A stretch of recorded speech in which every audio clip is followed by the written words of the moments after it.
ძირითადი კერძი. ძირითადი კერძის მთავარი ინგრედიენტი არის საქონლის ბარკალი, რომელიც უნდა დავჭრა პატარა ნაჭრებად, ალბათ ჟულიენებად დავჭრი, უფრო სასურველია და გამოვიყენებ დაახლოებით 300 გრამს, 300-400 გრამს, ხო? როგორც თქვით, ყველა რეცეპტი არის სწრაფად მოსამზადებელი.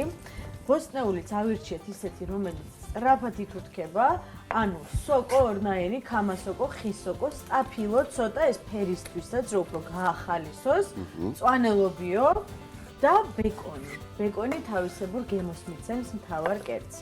ავანთოთ ცეცხლი, რიგრიგობით ჩავყაროთ ბოსტნეული, წითელი ხახვი, დიდ ნაჭრებად ვჭრით. ნახე რა კარგი ხორცია. ფერიც კარგია. დავჭრე ესე ჟულიენებად. ზეთი ცოტა. გადავიტანოთ ხახვი, ქვაბში. ანუ შუშავთ პრინციპში ბოსტნეულს.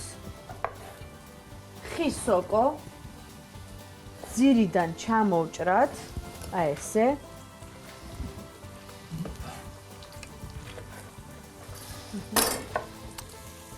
თენი ხორცი საკმარისი იქნება, მოდი მე უკვე ცეცხლს ავანთებ. ხისოკოს აი ესე ხელითვე დავძენძავ. ზეთი. დაახლოებით 200 გრამი ხისოკო მაქვს. აქვე მარილს მოაყრი ხორცს, კარგად აუღევ. ზეთიც გაცხლდება ამასობაში. პატარა ჯინჯერს ავიღებ.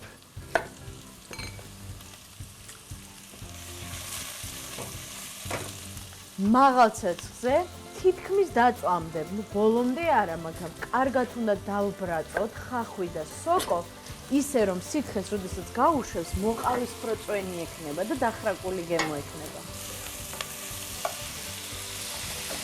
აქვე ჯინჯერს ჩავაგდებ და არომატულ როზმარინს, კონდარას. აი ეს უკვე მართლა ნახატივით არის, აი ძალიან ლამაზია, ძალიან მაგარი არომატი ექნება. სწრაფი კერძია, მაგრამ მომზადების წესი მნიშვნელოვანია. კი, აუცილებლად. მანამდე მე სტაფილოს მოვიმზადებ, თავი და ბოლო მოვაჭრათ. აი ესე შუაში გადავჭრათ. ზედანაწილი მოხსნათ, რომ უფრო თანაბარი კუბები მივიღოთ. ამე ხო არ დავჭრა? მწვანილი, მწვანე ხახვი, ხინძი და ცოტა ოხრახუში. დაახლოებით თითეული მწვანილი არის 2-3 გრამი, ანუ მთლიანი კონის მეოთხედი. წვრილად ლამაზად ვჭრით. კუბებად ვჭრით სტაფილოს, გახედოთ სოკოს, უკვე ნელა იბრაწება ლამაზად. ბეკონის დავჭრათ. დაახლოებით 40 გრამი ბეკონი მაქვს. დიდ ნაჭრებად ვჭრით, რომ გამოჩნდეს, რომ ბეკონი აქვს და გემოზე ვიძნოთ ჭამისას. ნახე, კარგად იბრაწება ხისოკო. ეს თითქმის მზად არის თან. ეხლა დავუმატოთ სტაფილო და ბეკონი, რომელიც წინასწარ დავჭერი. ფრანგული ლობიო. ამ შემთხვევაში ჩვენ გვაქვს კონსერვირებული მწვანე ლობიო, რომელსაც ზუსტად 2 წუთი სჭირდება მოსამზადებლად. ხორციც დავუმატოთ, ხო? და ესევე იყიდება ამ მდგომარეობაში. ვუმატებთ ხორცს, რომელიც მოვბრაზეთ და ვუმატებთ ქამასოკოს. სპეციალურად ავარჩიე პატარა ზომის ქამასოკო, რომელიც პირდაპირ დაუჭრელას უნდა ჩავყაროთ აი ამ კერძში.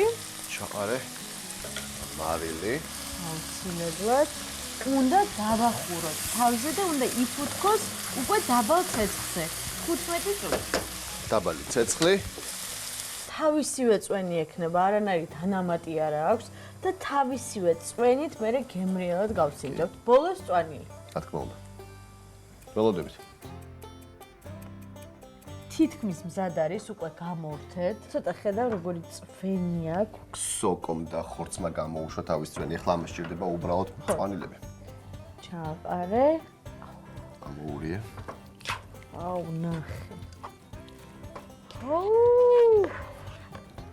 რაღაცა ძალიან მაგარია. გადმოიღე თეფსზე. წვენიც. წვენიც. გავსინჯოთ ხოლმე კოვზით. წვნიანად რო გასცემ. ქამასოკო კიდე უფრო დაპატარავდა. ალამაზი გახდა. აუ, გემრიელია. აუ, ძალიან გემრიელია. ჩაშუშული საქონლის ხორცი და სოკო ბეკონით. დაგჭირდება 400 გრამი საქონლის ხორცი, 1 თავი წითელი ხახვი, 1 ცალი სტაფილო, ხის სოკო 150 გრამი, ქამასოკოც 150 გრამი, 100 გრამი ბეკონი, 20 გრამი ჯინჯერი, მწვანე ლობიო 100 გრამი, მწვანე ხახვი 5 გრამი, ქინძიც 5 გრამი, 5 გრამი ოხრახუში, 3 კბილი ნიორი, როზმარინი, ქონდარა და მარილი გემოვნები.